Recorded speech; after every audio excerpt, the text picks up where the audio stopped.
Quelques éléments pour vous repérer dans ce qu'on appelle l'analyse de la pratique. Alors tout d'abord, faisons un peu de clarification dans les différentes approches qui peuvent être proposées à un professionnel pour l'accompagner dans son métier.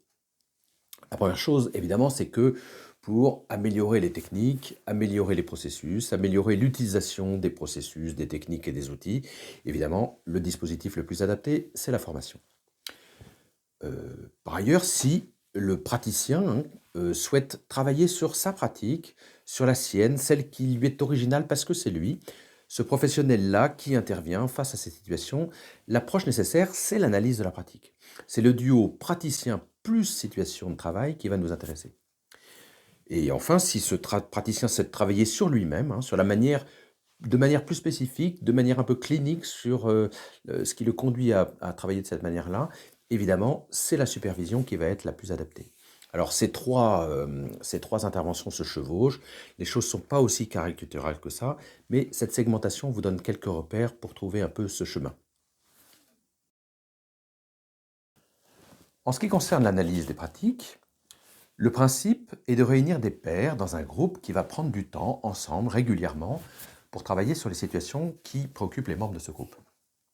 Alors, ce sont des pairs, d'une part parce qu'ils ne sont pas en relation de pouvoir, et qu'aussi ils partagent une caractéristique, soit par exemple en étant issus de la même équipe, avec cette histoire de pouvoir à laquelle il faut veiller, bien sûr, mais ils partagent peut-être le même métier, ou encore ils sont unis autour d'une préoccupation commune, un projet, une ambition, un territoire.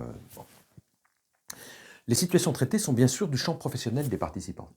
Donc leur action ou un projet, mais aussi l'environnement d'équipe ou la hiérarchie, et pourquoi pas concernant chaque personne, sa compétence, ses valeurs, de la déontologie, des choses comme ça. À chaque rencontre ou séance, une ou plusieurs situations sont travaillées.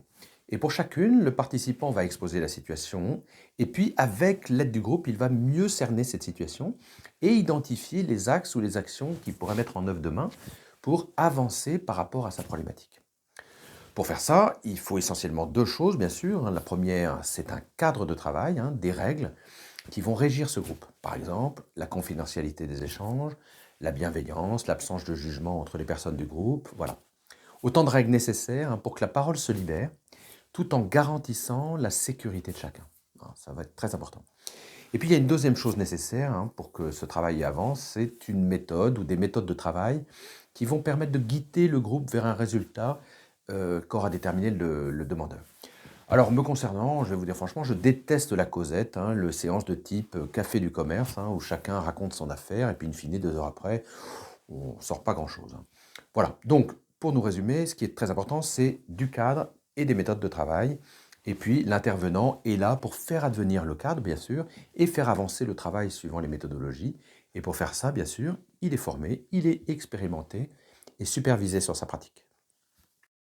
Finalement, l'analyse de la pratique sur laquelle vous allez vous engager, c'est 3 socles. Le premier socle, c'est que cette analyse de la pratique, c'est l'anti-urgence. Les ADP, c'est un espace en dehors du temps opérationnel où on peut réfléchir, prendre du recul, analyser les situations de travail en sécurité, à l'abri des contingences du quotidien. Et ce groupe devient un repère, une balise, un lieu ressource des professionnels à l'intérieur de leur agenda. La deuxième chose, c'est que ces ADP sont liés au cadre et aux méthodes de travail. Le cadre, vous avez compris, permet et protège, et puis les méthodes permettent d'avancer sur les situations et de reprendre le dessus sur ces situations professionnelles. Et puis enfin, les ADP, c'est un pas de côté, parce que les différents participants du groupe sont autant de regards, de valeurs, de psyché, qui vont éclairer différemment les situations présentées. Et ça permet d'envisager des options que hier on pensait impossibles. Voilà, allez, bonne analyse de la pratique à vous, et prenez soin de vous.